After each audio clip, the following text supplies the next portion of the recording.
Hey, welcome back to the podcast. Sean is here with me, Rick, and we are talking more kind of about family and how that relates to the Bible. This particular week, we're going to be talking more about kind of discipline and what that looks like in the home and for us as well. So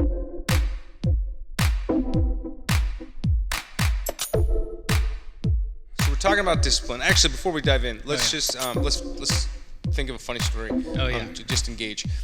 What is a major mistake that, not like a life mistake, but you've made as a parent? I've got like one or two like that just popped into my head. So you can think about it while I tell one of mine. So early on, when my daughter was, she might have been 18 months old, so big enough to be in a bathtub, but not handle all of the bathing, right? So she could sit in the tub. And so we're still using like the Johnson No Tears shampoo. And so she's in the bath, and I'm going to put the shampoo in her hair. Instead of putting it on my hand, I would squirt it on the top of her head. I went to squirt it on the top of her head, and right when I went to squirt it, she turned her head up and looked. No. And I squirted more than I'd ever normally squirt, and I'm not sure how both of these happened simultaneously, but basically right in her open eye. No. And I will say that the Johnson & Johnson No Tears shampoo, incorrect. They cause tears. She lost her mind. I'm sure. Were those caused by Johnson & Johnson exactly. or not? Yes. So that was probably a massive fail. That was really early on. I mean, my daughter's my oldest, so that was I was like, oh no, I broke her, kind of thing. But she's okay now. She can still see. That's good. I always take one of my kids out to go shopping. We just chat. It's kind of our cool time that we get to spend together, like grocery shopping, which is lame maybe, but sorry. And that's my lame story. You're like, wah, wah. No, Eli was riding. He's never allowed to go on the bottom of the cart. That was just one of the things we said no. But it was Dad at the grocery store, so I'm like, go for it, buddy. And we're riding, and he totally put his finger underneath of the wheel and took his nail off. Dude is a champ. I mean, he's like, Dad, it hurts. I'm like, I know, man. Just bite down on this wallet. That was horrible. But not you personally, but the situation is horrible. No, he handled it. But it's one of those things that's why we have that rule. So that there it is. But we don't do that one anymore. All right, so here's another one. This is, I don't want to spend the whole time talking about how many mistakes I make, because, however, this one is a great exemplifier of how dads and moms are different. So Julie and I took the kids sled riding, and I think they might have been 5 and 3, so they're still pretty young. And they're just getting used to, are we okay with going down the hill? And not being scared for our life, and they were just starting to warm up to it. And just as a contextualization, neither one of my kids are really daredevils. They're all a little fearful of heights and speed and stuff like that, which is cool from a safety standpoint, but sad for if you want to ride a roller coaster or whatever. Anyways, so we're getting them used to sled riding, and at this point they're happy. And I'm like, hey, how about you guys? This would be great photo opportunity, great memory. You guys go together on this one sled, the little plastic toboggan or whatever. So put my son in the front, my daughter behind him. She's holding on. I'm like, all right, guys, hang on. And they're a little scared. I'm like, it's going to be great. And so we push them. And Julie and I are standing at the top of this hill, not a big hill. And there's one tree, off to the side. And it's off to the side. All the tracks are going this way. And as I push them, Julie's like, should we worry about the tree? I'm like, nah. Tree's fine. It'll be totally okay. And then they start to veer, and they're going kind of slow, picking up a little speed, but they start to veer towards the tree. And then Julie's like, "Oh no, I think they're really going." I'm like, "They'll be fine." It'll be okay. And then she springs into Mama Bear and sprints down the hill with all four. Yeah. She's getting down and I'm just standing there they'll be fine. All the way up until they went right in the heart of this pine tree, and then you couldn't see them anymore. I'm like, oh well, stink. And they came out and they had scratches on their face, and then they're like, we don't like sledding. Scarred them for life. So that has nothing to do with discipline, but we want to talk about discipline. So we kicked this parenting discussion off last week, talking about how the Bible kind of under the surface, there's this implication that family is hugely important to what it means to be a Christian, what it means to follow God, not just from a sin or eternal life standpoint, but also from like what's it mean to live a life to the fullest. When we get it right in our families, I think that's when we find a life to the fullest. Oh, for sure. And there's a ton to be said about legacy and stuff, and we're going to talk about legacy in a couple of weeks. So when we take apart Scripture, we start to look at some specific parent-focused or kid-focused verses in Scripture. One of the big ones that comes up is on discipline. Yep. And there's two verses that kind of come to mind. One is in Hebrews that talks about how God disciplines his children like a father disciplines his son. There's this like implied idea that dads or parents discipline their children. Yeah.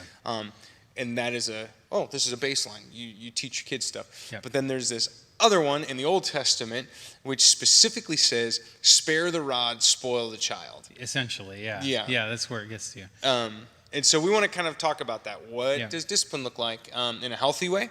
What does that specific passage mean, if anything is deeper than what it exactly says on the surface?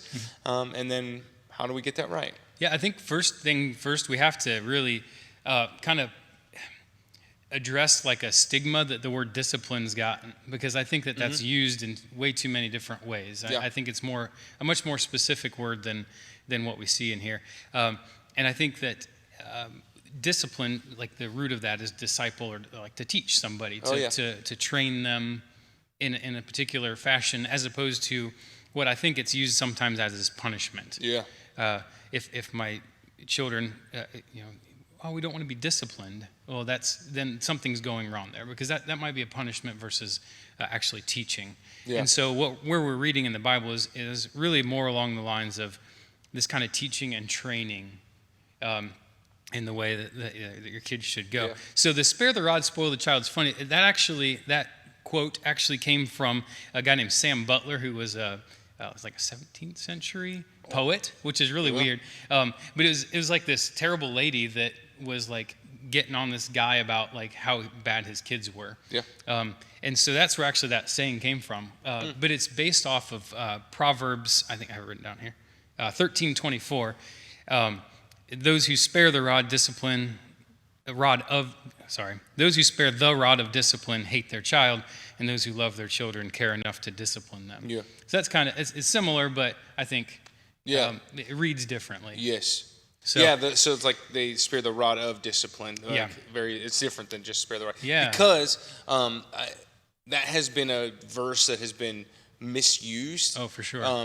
To be like, hey, this is why corporal punishment in particular, or spanking, or worse. Yeah, right. For sure. And the extreme version of that has used this as a backing, which I believe is incorrect. There's a couple. I think it's in Exodus. There's a couple verses about using a rod, whereas the language behind this one is using the rod of discipline. So it really is not using a physical thing, but something to kind of guide the kids where they should go. And I can get into the history of that if you want. Do it. Is that the thing about the sheep and stuff? Yeah. So the actual shepherds, I went on YouTube and actually watched shepherds doing their thing, like just to because I didn't want to just read something and just take it for that it was truth. So I actually wanted to see. And so there's the shepherds, and they did. Some of them, they would work in pairs. One would actually have the old shepherd's crook that you'd see like on stage to pull somebody off stage. And the other one would have this, it looked like a stick, a heavy stick. And the one that used the stick they would like hit the sides of the sheep so that they didn't go this way and that way.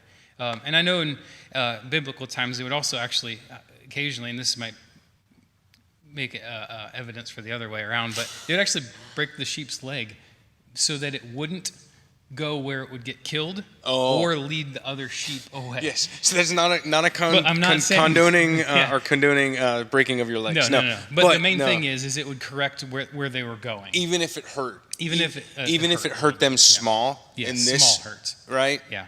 it's spared them from Yes. this over here. Yeah, that's a big deal. So I think for people that might not know that, they maybe saw the Babe or something like that, where you have a reference to like sheepdogs. Yeah. That's what sheepdogs do now. Yeah, they is nip like at 'em. they nip at them. It doesn't really hurt them long term or anything. But it keeps them. Yeah, yeah. There's a psalm I believe that says I think it's the 23rd Psalm maybe, which says your rod and your staff they comfort me. Yeah. This idea of keeping you inside of the bounds of safety and going towards life and living kind of thing. Yeah. No, I like that. I don't like the idea of breaking legs, but I like that concept of like the small hurt to negate a bigger hurt in the future. Yeah. And that's the rod of discipline as opposed to a rod for discipline. Yes. Yeah. No, I dig it. Yeah.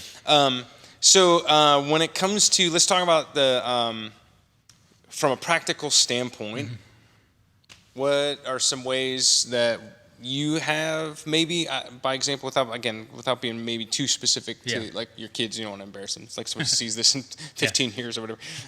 Have there been any times or that you clearly have caused a short-term hurt in order to spare a long-term hurt? I think initially more than as they get older, I think it becomes less appropriate. Not too early because then they don't understand. So there's like a pocket. Yeah. I would say, and if just it's going to be different for each kid. So I don't even want to say ages, but there's a pocket kind of in the middle. I think reaching for the stove, reaching for an outlet with something that could go in the outlet. I would like swat a hand away. Like no, that's danger. Because that could hurt a lot more than hitting their hand away. We've done a couple like SWAT issues. But never in anger, and I think we can probably dive into that more. Let's do it. Never in anger. So you want to actually elaborate on that? Absolutely. So I was brought up, whatever. I'm 41, so kind of on the very front edge of that discussion about spanking, at least in America. That really started to gain steam as to like where the lines were, what was appropriate, depending on what school of thought you were in, and some of those arguments can get very contentious and stuff like that. But so I was raised on the front end of that, or maybe before that discussion quite started. So I was still of the spanking generation. I also went, even to the point where I went to a school that still paddled. Which is fine, whatever. I never got paddled at school. I was just a great human being in general. You glowed as you walked through the hallways. Exactly. So my parents would spank. My dad did the thing. If you've specifically Christian parents, they probably all did this or tried to do this. Where he would take me into a separate room. I had to go prepare if I was going to get spanked, and then he would come in, and then he would be like, "This is going to hurt me a whole lot worse than it hurts you," and I'm like, "Incorrect," is what I would think at the time.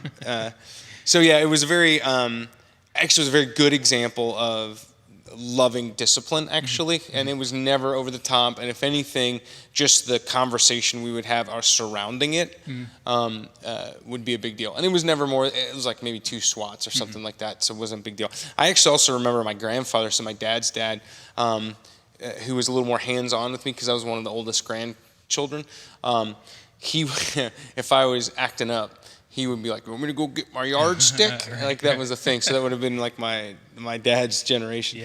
But it was a thing. It was a part of how they raise kids. So having been brought up on that, that was the example set. That's how my wife was as well. And so we had intentional conversations before we had kids about like how do we want to approach that thing. We basically had 2 deals, right, that we wanted to make sure that we did. So one, we wanted to do our very best not to discipline out of anger. And that's not just a physical discipline, but that was also other regulations. Like, so specifically as the kids get older, this now becomes a thing. Because it can be really easy to be like, "You're grounded for a year," right? It's like, okay, that's not, because we wanted the second part of that, the thing that we discussed, which was we wanted to be consistent with whatever we decided for each individual kid, however many kids we were going to have, and then we have 2. So we try to do this. It's not equal, and we'll talk about that in future sessions, that part, but we wanted it to be consistent. So if you did a thing you were not supposed to do, there would be a consequence, and we would stick to it. So we would set the rule based upon whether or not we would be able to follow through with the consequence. Yep. So that translated in spanking. I think both of my kids got a spanking, an official spanking. Yeah. I think they might have both only had one, and it was a dad spanking. Yeah. But we basically did the same thing that I saw my dad do. So it was like, hey, love you. Yeah. You did this. This is your thing. And they were young enough that it was like, you're not going to be able to rationalize, like, these are all the reasons why you did the thing was wrong, right? It was like, hey, you hit your sister, or something along the lines, something that was like, no, that is something that we don't tolerate as a house, you know what I mean? Yeah. That had either a extreme thing that we didn't want to be a part of our house, like a major lie or something like that, or if they were getting really mean, like or nasty and or physically hurting each other, would necessitate a spanking. And the spanking was literally more about the attention than actually the spanking or anything. Yeah. And as a dad, I was like, it was not a hard swat for him. You know what I mean?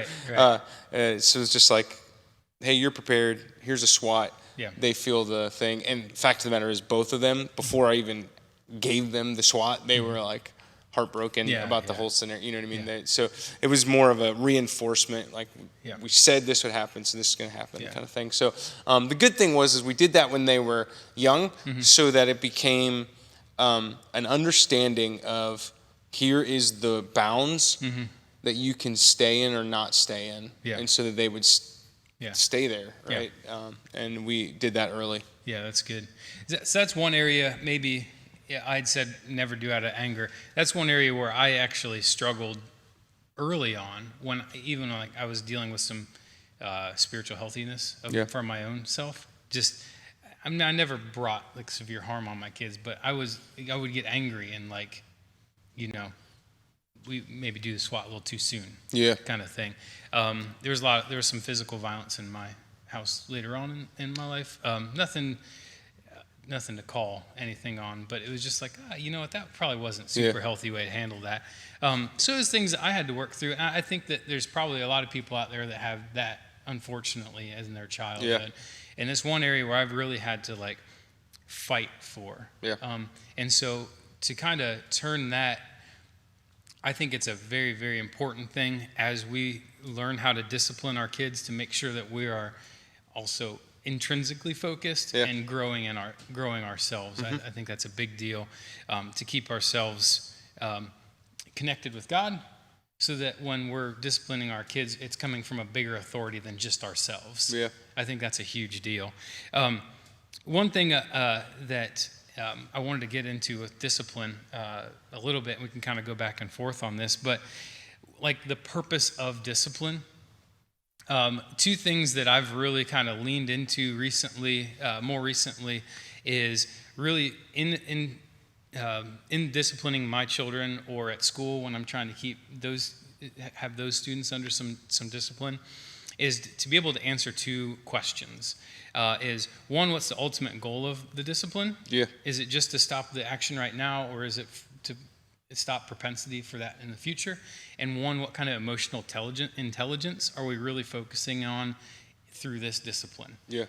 So those are two things that I kind of ask myself before I come up with a disciplinary action to put on my kids. I'm kind of throwing this at you, and if you need me to bounce a couple stories first, I can. But how have you seen that kind of interact in your life as far as disciplining your kids in the way that they should kind of move? So I'll tell you two things, and I think answer the question. Maybe it was a vague question. No, it's quite all right. So one, I heard somebody say this, like, and I don't know if it's 100% true. However, it stuck with me. Basically, like, if your kids are annoying, then it's your fault. Now that's very strong, but please do not attribute that to Sean Savage. You're like, heard somebody else say it. That's right. However, it got me thinking about like the idea that who's going to train them, not just how to walk, not just how to ride a bike, but actually how to socially interact, how to interact with adults, the respect they were supposed to have, other than their parents, right? And we talk about actually a lot from a church perspective, and in society talks about this. Like, nobody has the amount of influence over kids than parents do, especially in the preschool years, right? Those very formative early years. And then at some point it shifts. The parents will always have a certain amount of influence, and provided they don't lose the influence or do something to break trust, then that influence will stay even in their teenage years, where school teachers and friends and youth leaders and stuff start to have influence. But those early years, like, nobody has the kind of influence on your kids than you do.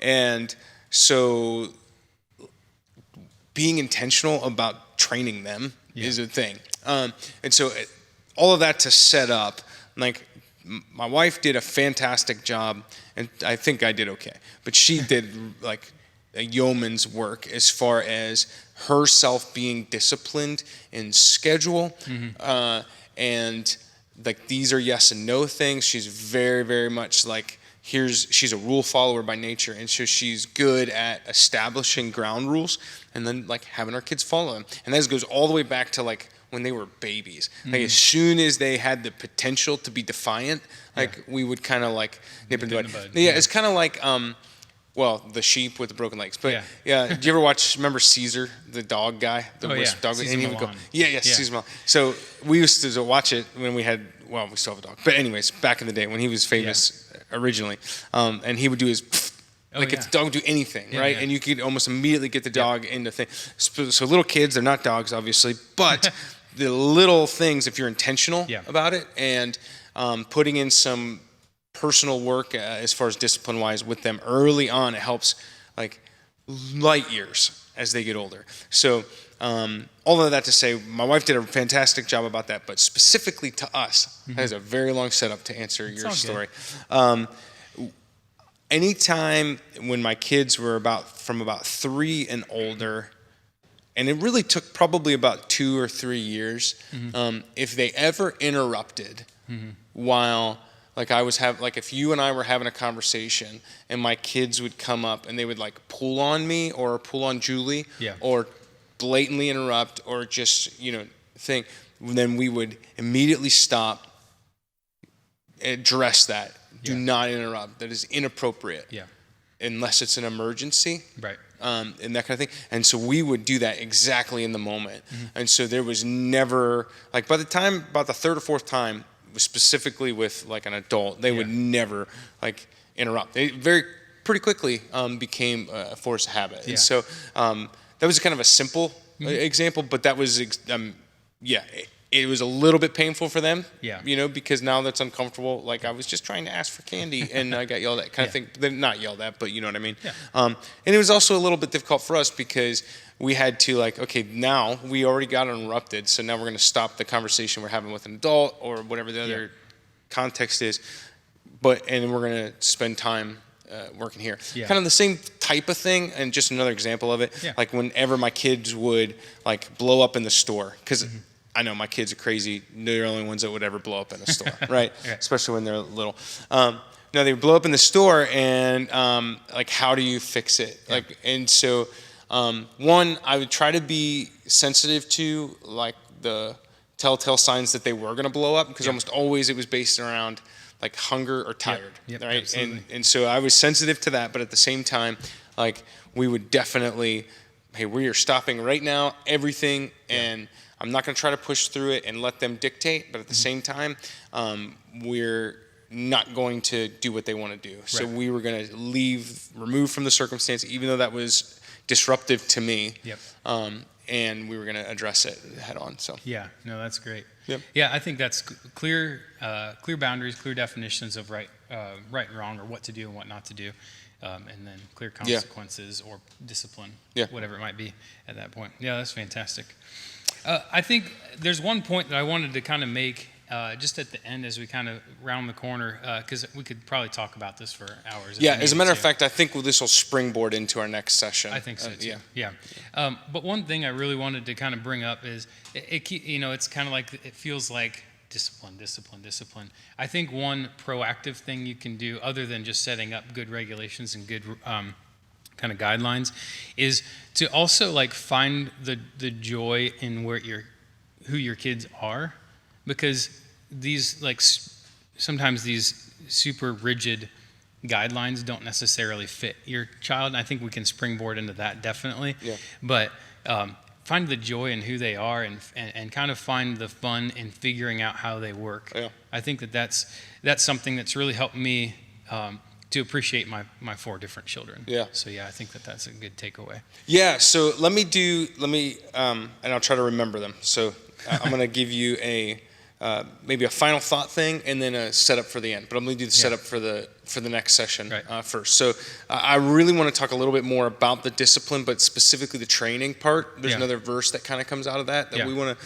focus in on. So it's less about the specific structure of the discipline, but maybe incorporate the training part, which includes what you're talking about, which is seeing who they are, which is a major deal. And you don't want to miss that, because that is a major part of striking the balance.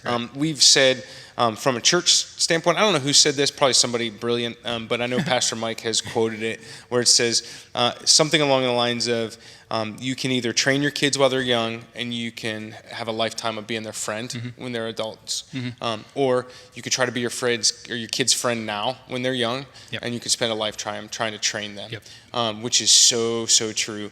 Like if you negate the discipline part early on, because you are either frightened of it, or even if you're ill-equipped. I mean, it's the hope is you find ways to equip yourself, right? But some people are either insecure in their own person, they need that affection from their kids, which is a very common thing. And there's like, hey, we want to fix that, and try to get counseling, whatever. Or you are, for lack of a better term, lazy. You're not proactive about it. If you find yourself in that mode, I challenge you. There's something hugely important from a spiritual perspective about providing discipline, so that your kids have the best chance of being happy, healthy, and whole later on in life. And that is just a huge deal. I think we might just leave it there. I was going to set up one other thing for next time, but I think we could stop right there. And I actually really look forward to the next step of this, within almost the further discussion of discipline. Next step. We'll call it the training. The training part. Yeah. Cool. Hey, thanks for jumping on with us. It was a good time. Hopefully you guys picked up something. I know we keep working at each other, just kind of keep making ourselves better. So hopefully it's working your way too. But thanks. See you guys next time. Word.